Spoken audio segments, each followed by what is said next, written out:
ನಮಸ್ಕಾರ ಪುಟ್ಟ ಪರಿಶೋಧಕರೇ.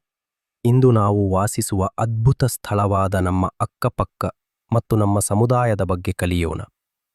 ನಮ್ಮ ಸುಂದರವಾದ ನೆರೆಹೊರೆ, ನಿಮ್ಮ ನೆರೆಹೊರೆ ಎಂದರೆ ನಿಮ್ಮ ಮನೆಯ ಸುತ್ತಮುತ್ತಲಿನ ಪ್ರದೇಶ.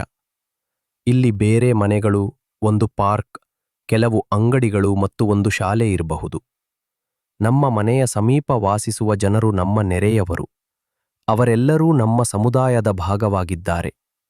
ಸಮುದಾಯ ಎಂದರೆ ಒಂದೇ ಸ್ಥಳದಲ್ಲಿ ಒಟ್ಟಿಗೆ ವಾಸಿಸುವ ಮತ್ತು ಕೆಲಸ ಮಾಡುವ ಜನರ ಗುಂಪು. ನಮ್ಮ ಸಮುದಾಯದಲ್ಲಿ ನಮಗೆ ಸಹಾಯ ಮಾಡುವ ಅನೇಕ ಸಹಾಯಕರು ಇರುತ್ತಾರೆ. ವೈದ್ಯರು ನಮಗೆ ಅನಾರೋಗ್ಯವಾದಾಗ ಸಹಾಯ ಮಾಡುತ್ತಾರೆ. ಶಿಕ್ಷಕರು ಶಾಲೆಯಲ್ಲಿ ಹೊಸ ವಿಷಯಗಳನ್ನು ಕಲಿಯಲು ನಮಗೆ ಸಹಾಯ ಮಾಡುತ್ತಾರೆ.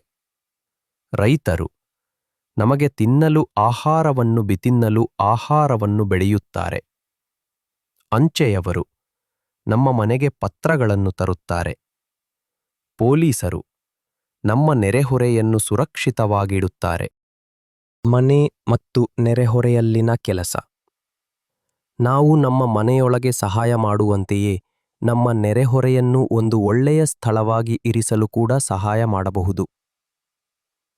ಮನೆಯಲ್ಲಿ ನಮ್ಮ ಕೋಣೆಯನ್ನು ಸ್ವಚ್ಛವಾಗಿಟ್ಟುಕೊಳ್ಳುವ ಮೂಲಕ, ಗಿಡಗಳಿಗೆ ನೀರು ಹಾಕುವ ಮೂಲಕ ಮತ್ತು ಆಟಿಕೆಗಳನ್ನು ಎತ್ತಿಡುವ ಮೂಲಕ ನಾವು ನಮ್ಮ ಅಮ್ಮ ಮತ್ತು ಅಪ್ಪನಿಗೆ ಸಹಾಯ ಮಾಡಬಹುದು. ನೆರೆಹೊರೆಯಲ್ಲಿ ನಾವು ರಸ್ತೆಯ ಮೇಲೆ ಕಸ ಅಥವಾ ಕೊಳೆಯನ್ನು ಎಸೆಯಬಾರದು. ಅದನ್ನು ಕಸದ ಬುಟ್ಟಿಗೆ ಹಾಕುವ ಮೂಲಕ ನಾವು ಸಹಾಯ ಮಾಡಬಹುದು. ನಮ್ಮ ಬೀದಿಯನ್ನು ಸುಂದರವಾಗಿ ಕಾಣುವಂತೆ ಮಾಡಲು ನಾವು ನಮ್ಮ ತೋಟದಲ್ಲಿ ಒಂದು ಸಣ್ಣ ಹೂವಿನ ಗಿಡವನ್ನು ನೆಡಬಹುದು. ಸಾರ್ವಜನಿಕ ನಲ್ಲಿಯನ್ನು ಮುರಿಯದಂತೆ ಮತ್ತು ನೀರನ್ನು ವ್ಯರ್ಥ ಮಾಡದಂತೆ ನಾವು ಜಾಗರೂಕರಾಗಿರಬೇಕು.